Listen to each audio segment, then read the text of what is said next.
The game is done. I thought you meant kicking the table. No, well, that's done too. Okay. It is done. It is done. We're finished. Is it? Yeah. The game is out in 2 weeks or something. Yeah. How do you feel? Tired. Tired? Yeah. Yeah. Good. Okay. Yeah. I remember early on both of our goals was pretty clear that if we stumbled across this game, we'd want to buy it. Yeah.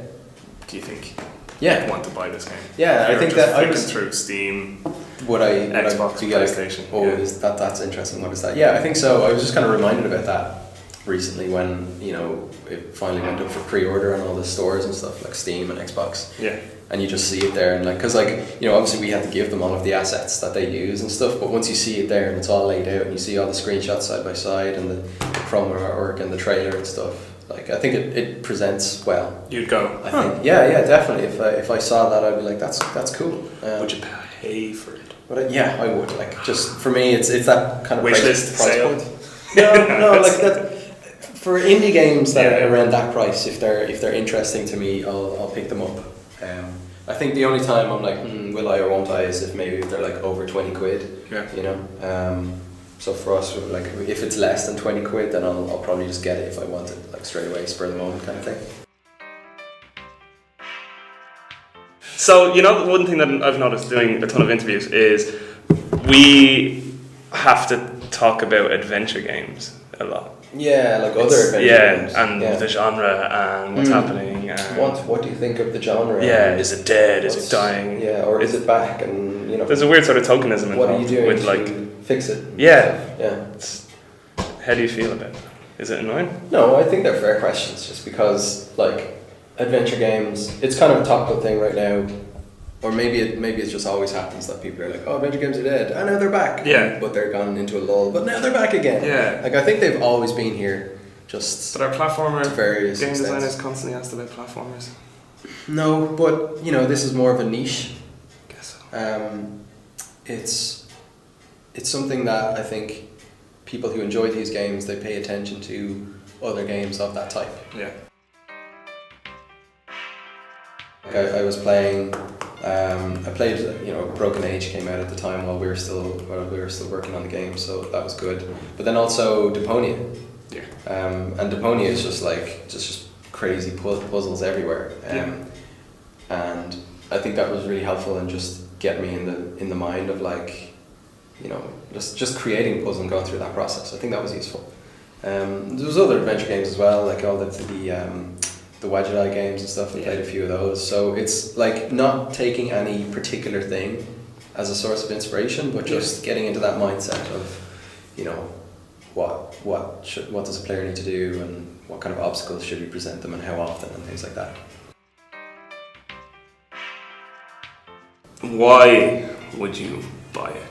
Because that would be a good reason for someone else to buy it if they hear this. Why would I buy it? Yeah. Like what we were saying is like you see it on the see it shop on the store and you're like, oh, cool. But if they don't see it yet and they just see you talking about it, why? Well, why? The aesthetic is the main thing that would draw me in, and that's what most people say, isn't it? Yeah. So just because of mainly the aesthetic. Yeah.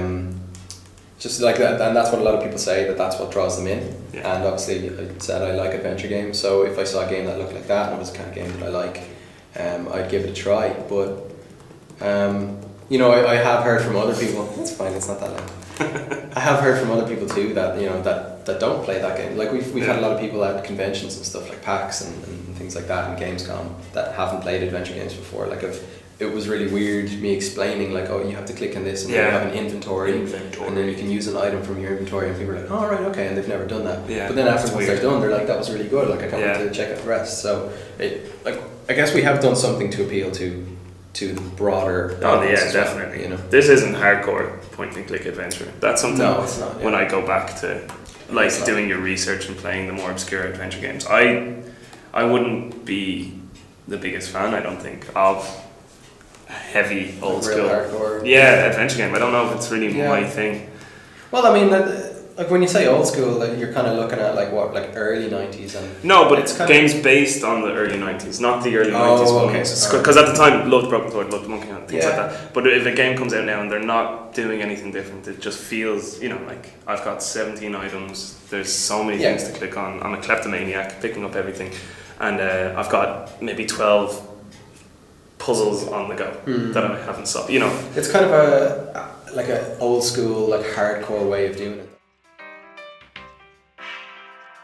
For somebody that had never heard of the game, we're obviously used to doing this at this stage, but if you're describing the game... If you say we're used to doing it, that sounds like this is going to be a perfect pitch.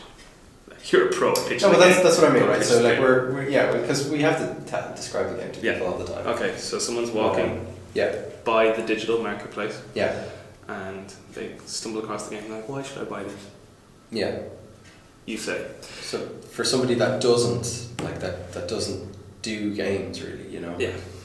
The fact that it is heavily inspired by the 80s escapist fantasy films and Yeah. books and things. So you've got The Labyrinth and Never-Ending Story and Page Master. So it's these classic stories of two worlds, a normal world and a fantasy world, and Yeah. characters that travel back and forth between the two of them.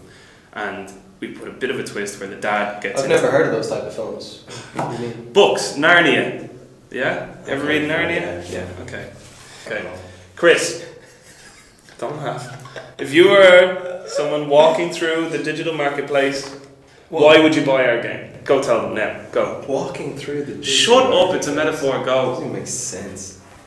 Buy the game because... Buy the game because... Why should they buy the game? Oh, Jesus. If you're a fan of like 80s escapist fantasy, like Never-Ending Story and Labyrinth and Page Master and Don Bluth Disney style animation and adventures and the dad getting trapped and then the daughter deciding she's going to go and rescue him and Wait, jumping there's a between dog? characters, there's dogs. Sold. Buy the game, there's dogs.